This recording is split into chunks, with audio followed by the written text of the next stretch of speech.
हम टेस्ट की neural coding पढ़ रहे थे और हमने हायर ऑर्डर प्रोसेसिंग भी उसकी देखी है।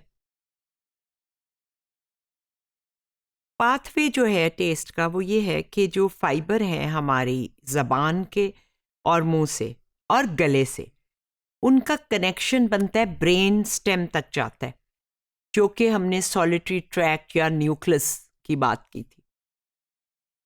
ये जो सिग्नल्स हैं ये ट्रेवल करते हैं थैलेमस को और फिर हमारे फ्रंटल लोब के दो एरियाज को, एक को इंसुला कहते हैं और दूसरे को फ्रंटल ओपेराक्युलम कॉर्टेक्स कहते हैं।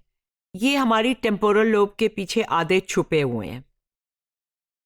तो जो फाइबर्स हमारे टेस्ट सिस्टम को सर्व कर रहे हैं या उसके लिए काम कर रहे हैं, वो OFC यानी ऑर्बिटोफ्रंटल कॉर्टेक्स तक पहुंचते हैं और वहाँ वो भी हमारे ऑल्फैक्टरी और टेस्ट के जो सिग्नल्स हैं उन्हें रिसीव करता है।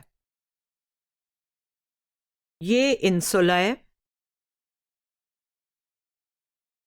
और ये हमारा वो फ्रंटल लोब का वो हिस्सा है जिसकी अभी हम बात कर रहे थे। यहाँ पे जाकर जब ये सिनैप्स होते हैं तो ये टिम्पैनी नर्व है। ये वो सारे नर्व्स हैं जिनको जो टेस्ट में इन्वॉल्व होते हैं और ये है nucleus of the solitary tract यहाँ, और ये थैलेमस है। तो ये आप समझ सकते हैं कि ये इतने एरियाज में ब्रेन की टेस्ट की जो एक्सपीरियंस है वो घूम रहा होता है। दो तरह की कोडिंग के बारे में बात होती है, एक को स्पेसिफिसिटी कोडिंग कहते हैं और दूसरे को डिस्ट्रीब्यूटेड। स्पेसिफिसिटी कोडिंग जो है वो एक ख्याल है, आइडिया है कि जो क्वालिटी है हमारी वो ख़ास स्पेशलाइज्ड न्यूरॉन्स होते हैं जो स्पेसिफिक होते हैं किसी स्पेसिफिक टेस्ट क्वालिटी को रिस्पॉन्ड करने के लिए। अगर वो खट्टी नहीं होगी चीज़ तो वो रिस्पॉन्ड नहीं करेंगे, और खट्टे के अंदर भी किस्म किस्म के खट्टे होते हैं, तो हर किस्म के खट्टे के लिए स्पेसिफिक न्यूरॉन्स हैं या बहुत सारे स्पेसिफिक न्यूरॉन्स हैं।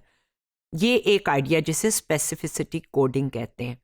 डिस्ट्रीब्यूटिव कोडिंग जो है उसके बारे में ये कहा जाता है कि जो क्वालिटी है वो इस तरह सिग्नल होती है जो पैटर्न ऑफ एक्टिविटी बनता है और वो बहुत सारे न्यूरॉन्स पे डिस्ट्रीब्यूटेड होता है। वो किसी एक ख़ास स्पेसिफिक न्यूरॉन्स नहीं होते बल्कि बहुत सारे न्यूरॉन्स पे डिस्ट्रीब्यूटेड होता है।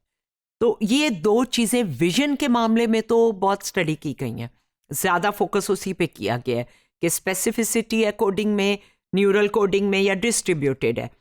अब टेस्ट के बारे में क्या मामला है, डिस्ट्रीब्यूटेड है कि स्पेसिफिक है? यहाँ पे सिचुएशन इतनी क्लियर नहीं है क्योंकि टेस्ट पे रिसर्च वैसे भी दूसरी सेंसेस की निस्बत कम होती है। डिस्ट्रीब्यूटेड कोडिंग की जो शवाहिद हैं, सबूत हैं, जो एविडेंस है रिसर्च से, अब रैट्स पे सबसे पहले ये एरिक्सन के एक्सपेरिमेंट थे। उन्होंने कुछ टेस्ट की स्टिमुलाई जो है वो बंदरों की ज़बान, चूहों की ज़बान पे रैट्स को प्रेजेंट की और उसकी रिकॉर्ड की कि उसके कॉर्ड जो कॉरोडा टिम्पैनी नर्व जो कि टेस्ट का एरिया है हमारे नर्वस सिस्टम में, उसके अंदर से रिकॉर्डिंग की कि कैसे सिग्नल्स प्रोड्यूस हो रहे हैं। इसको उसने अक्रॉस फाइबर पैटर्न्स कहा। 13 फाइबर क्लोराइड की सोल्यूशन के जवाब में फायर कर रहे थे, रिस्पॉन्ड कर रहे थे।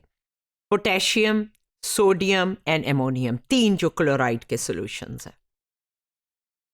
अब अगर रैट की परसेप्शन ऑफ टेस्ट जो है उसकी क्वालिटी जो है वो इस पे डिपेंड करती है कि अक्रॉस फाइबर पैटर्न क्या है फायरिंग का या एक्टिवेशन का, तो ऐसे दो सोल्यूशन या सब्सटेंस जिनकी सिमिलर पैटर्न है न्यूरल कोड में, उनका जायका भी एक जैसा होना चाहिए क्योंकि वो एक जैसी एक्टिविटी ब्रेन में पैदा कर रहे हैं, तो ज़बान को भी एक जैसे लगने चाहिए। तो ये जो हमारे ECT के या इलेक्ट्रोफिजियोलॉजिकल रिजल्ट्स हैं उनसे ये बात साबित हुई कि जो एमोनियम और पोटेशियम है उनके सिमिलर पैटर्न है। अब इन्होंने क्या किया कि पोटेशियम वाला पीते हुए पानी उनको बिजली का शॉक दिया, तो जब बाद में उनको ये दोनों सॉल्यूशंस दिए गए तो उन्होंने सिर्फ पोटेशियम जिस पे शॉक मिला था वही नहीं बल्कि एमोनियम को भी जो है वो रिजेक्ट किया, जिसका मतलब ये है कि वो दोनों की फायरिंग का पैटर्न एक था तो उनका टेस्ट भी एक जैसा लगा। तो ये तो डिस्ट्रीब्यूटेड कोडिंग की एक रिसर्च पेश की जाती है। और ये ग्राफ जो है ये आपको दिखा रहा है कि किस सब्सटेंस के लिए उन्होंने रिजेक्शन शो की, बिकॉज उसके ऊपर पहले शॉक किया गया था। ये आपको ये दिखा रहा है कि अगर एक ही जैसे सोल्यूशन है तो उनकी फायरिंग का पैटर्न भी एक ही जैसा, और वो अक्रॉस जो है वो फाइबर फायरिंग होती है। ठीक, अब जो ह्यूमन सब्जेक्ट्स पे एक्सपेरिमेंट्स हुए हैं उनमें भी डिस्ट्रीब्यूटेड कोडिंग का सबूत मिलता है। जो सोल्यूशन साइकोफिजिकली हमें एक जैसे लगते हैं, यानी हम कहते हैं कि दोनों का जायका एक जैसा है, उनकी फायरिंग का पैटर्न भी ब्रेन में एक ही जैसा होता है। स्पेसिफिसिटी कोडिंग के बारे में जो रिसर्च है वो ज़्यादातर टेस्ट रिसेप्टर्स और न्यूरल एक्टिविटी जो टेस्ट सिस्टम शुरू जहाँ से होता है उसके ऊपर फोकस करती है। इसमें रैट्स में जेनेटिक क्लोनिंग की गई और ऐसे रिसेप्टर्स उनके अंदर शामिल किए गए बिटर टेस्ट के लिए जो कि वैसे उनमें नहीं होते, तो उन्होंने उस बिटर टेस्ट को अवॉइड करना शुरू कर दिया। इसका मतलब है कि बहुत स्पेसिफिक होता है टेस्ट।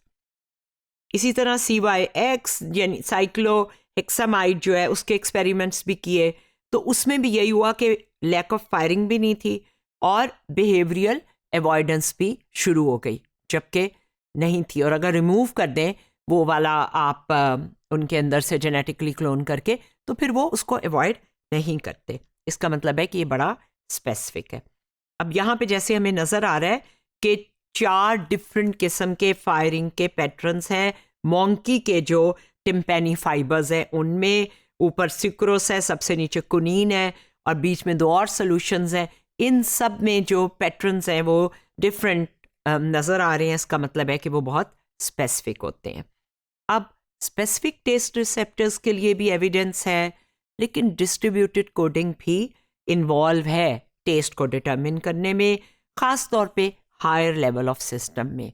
जायका इतना सिंपल या सीधा नहीं होता, तो इसलिए बेसिक टेस्ट क्वालिटीज़ जो हैं वो तो ज़रूर स्पेसिफिक कोड से डिटेक्ट हो जाएंगी, लेकिन जो डिस्ट्रीब्यूटेड कोडिंग है यही हमारी मदद करती है कि हम ऐसे टेस्ट जो कि एक ही कैटेगरी के टेस्ट हैं उनमें डिफरेंशिएट करें, उनमें जो मामूली मामूली सा फ़र्क है लीमू के खट्टे में और ऑरेंज के खट्टे में, तो उसको डिटेक्ट करने के लिए डिस्ट्रीब्यूटेड कोडिंग की ज़रूरत पड़ती है।